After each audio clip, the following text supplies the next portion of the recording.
Kita diskusi lebih lanjut tentang digital disruption. Semua hal nanti akan digantikan oleh robot.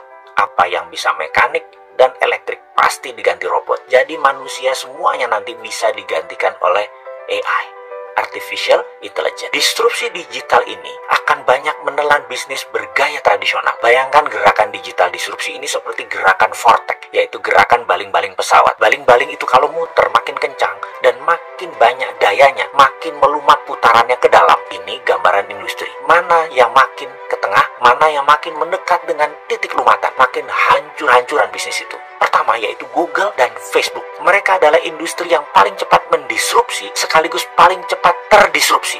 Dalam 10 tahun ke depan akan terjadi perubahan dalam dunia sosial media dan dunia search engine, di mana mungkin saja tetap Google yang memimpin, namun sudah bergeser jauh kefungsiannya dari saat ini. Kedua, media akan terdisrupsi, yaitu media mainstream. Kompas, Femina, Jawa Pos, RCTI, TVRI tidak tahu lagi sampai kapan. Namun di tahun 2030 rasanya semua itu menjadi dinosaurus, hilang. Contoh saat ini ya, Net TV itu tiba-tiba melay-off banyak karyawan. Persaingan mereka itu dengan individu yang asetnya minim. Bayangkan Net TV itu asetnya heavy sekali dalam overhead. Dan bagi perusahaan, overhead yang besar itu adalah kanker bagi perusahaan. Dibandingkan dengan apa? Dibandingkan dengan Ria Ricis, ya jelas aja penontonnya lebih banyak Ria Ricis. Kenapa? Karena lebih disenangi saat ini. Bayangkan, Net TV itu investasinya 3 triliun untuk dapat viewer 1 juta per hari. Channelnya Bosman Mardigu itu 1 juta juga viewernya per hari. Dari YouTube, IG, dan FB. Modalnya berapa? Kecil sekali. Atta Halilintar per hari itu 7 juta viewer. Deddy Corbuzier itu 6 juta viewer. Raffi dan Gigi itu 10 juta viewer per harinya. Modalnya nggak sampai semiliar. Bubrah itu semua media mainstream. Apalagi nanti waktu 5G hadir di Indonesia tahun 2020 dan 2021. Generasi milenial dan generasi Z tidak nonton TV. Nontonnya semua berbasis internet. Ketiga, apa yang terdisrupsi? Retail shop.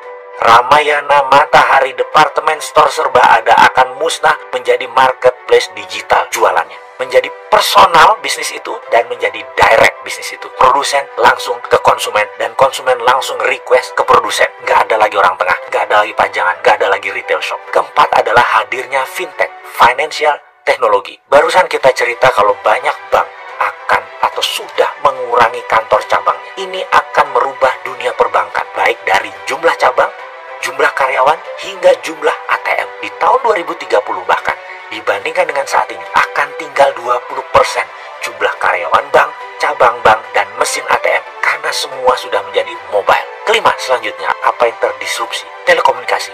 WA itu akan melibas semuanya. Telkom akan berubah landscape-nya. Kenapa? Karena mendadak komunikasi menjadi semuanya gratis. 5G nanti bisa gratis. Dan kalau Telkom mengadopsinya telat, baru 2045, Singapura sudah mengadopsinya sekarang, maka di tahun 2021, telepon kita bisa 3. Salah satu teleponnya adalah Singtel. Karena kita nggak bisa tahan lagi, udah pakai satelit. Semua wilayah Indonesia di cover dan gratis. Mampus itu Telkom. Tapi itu adalah bisnis yang terjadi bahwa telekomunikasi akan terdisrupt kalau tidak cepat-cepat melakukan perubahan game changing. Kenapa? Karena telekomunikasi merubah dari more for less jadi more for zero. Itulah yang dilakukan oleh digital company. Mereka menghasilkan more for zero. Itulah ciri digital disruption. Keenam, apa yang terdisrupsi kemudian? Edukasi. Edukasi nanti tidak akan pakai ruang kelas dan guru lagi. Apa yang dilakukan? Mereka menggunakan digital, ruang kelas tidak sebanyak sekarang lagi. Kampus dan sekolahan itu tinggal separuh kebutuhan ruang kelasnya karena semua digital. Guru dan dosen tinggal separuh dibandingkan saat ini. Karena itu akan terjadi disrupsi gila-gilaan di bidang edukasi. Dan ini akan membuat shock. Kuncinya sekali lagi, dalam digital disruption, cirinya adalah kita menghasilkan layanan yang more for less. Jadi produknya 10 kali lebih bagus dari yang existing, tapi 10 kali lebih murah dari produk yang existing juga. Kalau itu sampai terjadi, maka industri akan digoncang oleh layanan more for less